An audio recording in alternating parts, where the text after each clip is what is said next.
2:30ಕ್ಕೆ ರಾಜೀನಾಮೆಯನ್ನು ಸಲ್ಲಿಸ್ತಾರೆ ಸಿದ್ದರಾಮಯ್ಯನವರು. ರಾಜ್ಯಪಾಲರ ಪ್ರಧಾನ ಕಾರ್ಯದರ್ಶಿಗೆ ರಾಜೀನಾಮೆಯನ್ನು ಸಲ್ಲಿಸ್ತಾರೆ.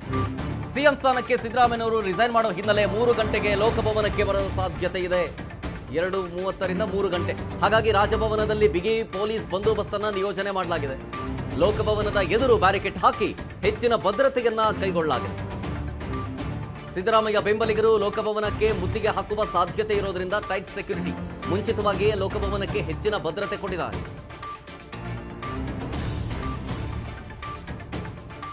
ಸಿಎಂ ಸ್ಥಾನಕ್ಕೆ ಸಿದ್ದರಾಮಯ್ಯನವರು ರಾಜೀನಾಮೆ ಕೊಡ್ತಾರೆ. ರಾಜೀನಾಮೆ ಕೊಟ್ಟ ಬಳಿಕ ಗೃಹ ಕಚೇರಿ ಕೃಷ್ಣಾದಲ್ಲಿ ಸಿದ್ದರಾಮಯ್ಯನವರು ಸುದ್ದಿಗೋಷ್ಠಿಯನ್ನ ಮಾಡಿ ರಾಜ್ಯದ ಜನರ ಮುಂದೆ ಜನರ ಪ್ರಶ್ನೆಗೆ ಉತ್ತರವನ್ನು ಕೊಡಲಿಕ್ಕಿದ್ದಾರೆ. ಲೋಕಭವನದ ಮುಂಭಾಗದ ದೃಶ್ಯಗಳನ್ನು ಗಮನಿಸ್ತಾ ಇದ್ದೀರಿ. ಸಿದ್ದರಾಮಯ್ಯನವರು ರಿಸೈನ್ ಮಾಡೋದಕ್ಕೆ ಬಂದಂತಹ ಸಂದರ್ಭದಲ್ಲಿ ಲೋಕಭವನವನ್ನು ಮುತ್ತಿಗೆ ಹಾಕೋದಕ್ಕೆ ಪ್ರಯತ್ನಗಳಾಗುತ್ತೆ ಅನ್ನೋ ಮಾಹಿತಿ ಹಿನ್ನೆಲೆಯಲ್ಲಿ ಬಿಗಿ ಪೊಲೀಸ್ ಬಂದೋಬಸ್ತನ್ನು ಕೈಗೊಳ್ಳಲಾಗಿದೆ. ಬ್ಯಾರಿಕೇಡನ್ನು ಅಳವಡಿಸಲಾಗಿದೆ. ಟೈಟ್ ಸೆಕ್ಯೂರಿಟಿಯನ್ನು ಕೈಗೊಳ್ಳಲಾಗಿದೆ. ಅಂದಾಜು 2:30ರಿಂದ 3 ಗಂಟೆಯ ಒಳಗೆ ಲೋಕಭವನಕ್ಕೆ ಹೋಗಿ ಸಿದ್ದರಾಮಯ್ಯನವರು ತಮ್ಮ ರಾಜೀನಾಮೆ ಪತ್ರವನ್ನು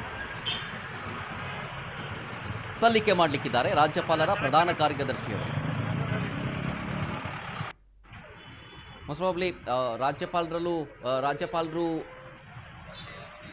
ರಾಜ್ಯದಲ್ಲಿಲ್ಲ, ಹೊರ ರಾಜ್ಯದಲ್ಲಿ ಇರೋದ್ರ ಕಾರಣ 2 ದಿನಗಳು ಈ ಕಡೆ ಅಂದರೆ ಬೆಂಗಳೂರಿಗೆ ವಾಪಸ್ ಬರೋ ಸಾಧ್ಯತೆ ಕಮ್ಮಿ ಇದೆ. ಸೊ ಹಾಗಾಗಿ ಪ್ರಧಾನ ಕಾರ್ಯದರ್ಶಿಗೇ ರಾಜೀನಾಮೆಯನ್ನು ಸಲ್ಲಿಕೆ ಮಾಡೋದಕ್ಕೆ ನಿರ್ಧಾರವನ್ನು ಮಾಡಿದ್ದಾರೆ.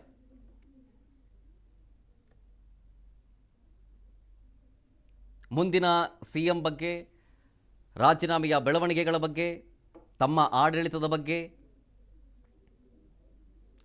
ಅವರ ನಿರ್ಧಾರದ ಬಗ್ಗೆ, ಹೈಕಮಾಂಡ್ ಹೇಳಿದ್ದರ ಬಗ್ಗೆ, ಮುಂದಿನ ನಡೆಯ ಬಗ್ಗೆ ಎಲ್ಲಕ್ಕೂ ಕೂಡ ರಾಜ್ಯದ ಜನರ ಮುಂದೆ ಬಂದು ಸಿದ್ದರಾಮಯ್ಯನವರು ಉತ್ತರವನ್ನು ಕೊಡ್ತಾರೆ. 3 ಗಂಟೆಗೆ ಗೃಹ ಕಚೇರಿ ಕೃಷ್ಣಾದಲ್ಲಿ ಇದರ ಬಗ್ಗೆ ಸುದ್ದಿಗೋಷ್ಠಿಯನ್ನು ಹಮ್ಮಿಕೊಳ್ಳಲಾಗಿದೆ.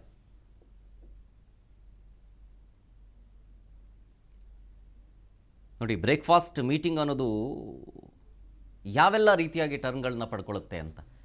ಕಳೆದ 6 ತಿಂಗಳ ಹಿಂದೆ ಇದ್ದಂತಹ ಬ್ರೇಕ್ಫಾಸ್ಟ್ ಮೀಟಿಂಗೇ ಬೇರೆ. ಆವಾಗ ಸಿದ್ದರಾಮಯ್ಯನವರು, ಡಿ ಕೆ ಶಿವಕುಮಾರ್ ಅವರು ಇಬ್ಬರು ಪರಸ್ಪರ ಅವ್ರ ಮನೆಗೆ ಇವರು, ಇವರ ಮನೆಗೆ ಅವರು ಬ್ರೇಕ್ಫಾಸ್ಟ್ ಮೀಟಿಂಗ್ಗೆ ಜೊತೆಗೆ ಮಧ್ಯಾಹ್ನದ ಲಂಚ್ ಮೀಟಿಂಗಿಗೂ ಕೂಡ ಹೋಗಿದ್ರು.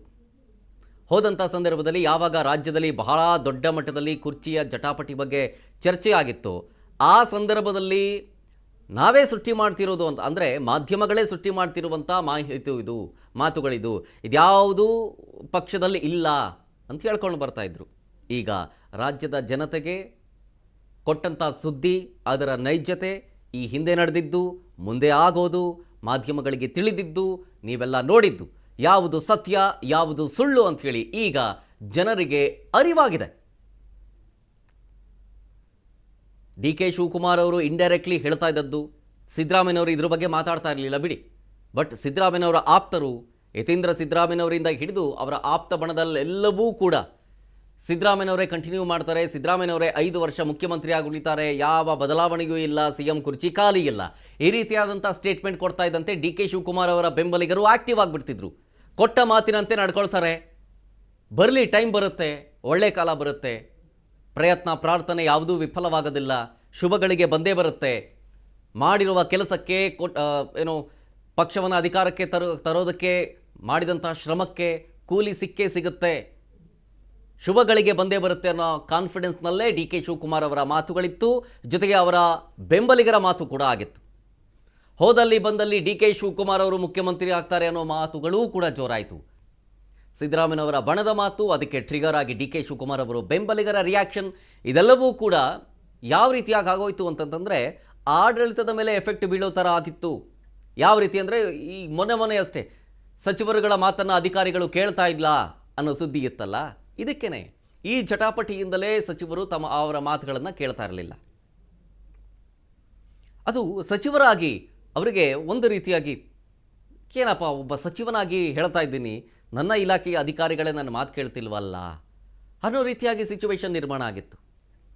ಈಗ ಆ ಎಲ್ಲ ಸಿಚುವೇಶನ್ಗೂ ಫುಲ್ ಸ್ಟಾಪ್ ಇಡುವಂಥ ಕಾಲ. ಕುರ್ಚಿ ಜಟಾಪಟಿಯ ವಿಚಾರ ಸಂಬಂಧ ಮಾತುಕತೆ ಆಗಿದೆ ಅನ್ನೋದು, ಅಧಿಕಾರ ಹಸ್ತಾಂತರದ್ದು, ಯಾವುದೂ ಕೂಡ ಊಹಾಪೋಹ ಅಲ್ಲ ಅನ್ನೋದು ಇವತ್ತು ಜನರಿಗೆ ಅರಿವಾಗಿದೆ. ಹೈಕಮಾಂಡ್ ನಾಯಕರು ಇದನ್ನು ಹೆಂಗಾದರೂ ಮಾಡಿ ತಿಳಿಗೊಳಿಸಬೇಕು, ಇದನ್ನಿಲ್ಲಿಗೆ ನಿಲ್ಲಿಸಬೇಕು. ಮಾಧ್ಯಮದಲ್ಲಿ ಚರ್ಚೆ ಆಗ್ತಾ ಇದೆ, ಬಂದೊಂದು ಯಾವುದೇ ರೀತಿಯಾದಂತಹ ಚರ್ಚೆಗಳು ಆಗಿಲ್ಲ ಅನ್ನೋ ಹೇಳುವಂತಹ ಸೌಜನ್ಯಕ್ಕೂ ಬರಲಿಲ್ಲ, ಪ್ರಯತ್ನವನ್ನು ಮಾಡಲಿಲ್ಲ ಅವರು.